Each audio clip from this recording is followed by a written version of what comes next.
Arwah abang dan Kak Ipar kan dah duduk lama kat rumah pusaka tu. Habis Kak Ipar nak duduk mana kalau suruh dia keluar. Biar je lah dia duduk. Janji masing-masing tahu siapa owner rumah tu. Sebenarnya saya setuju dengan apa yang Cik cakap ni.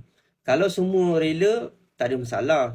Cuma pada pandangan saya, kalau rumah tu masih nama arwah, sangat digalakkan untuk uruskan harta pusaka tu.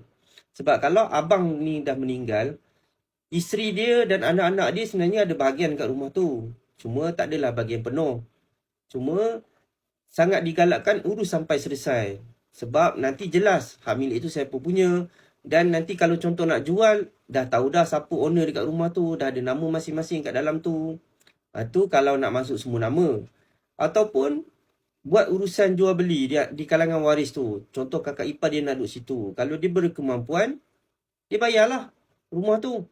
Bagi dia dapat rumah tu atas nama dia satu persatu. Sebab sekarang ni mungkin tak ada masalah. Sebab semua hidup lagi. Besok kalau dah ramai yang dah meninggal, katakanlah yang cik pun dah meninggal, semua dah meninggal, dia akan ada persoalan besar nanti. Siapa punya harta ni? Jadi bila katalah generasi seterusnya tu nak urus, dia akan jadi complicated lah, dia jadi rumit.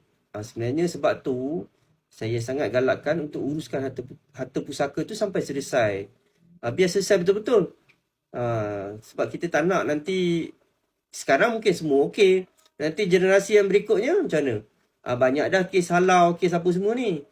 Dan sebab tu, selesai bagi habis.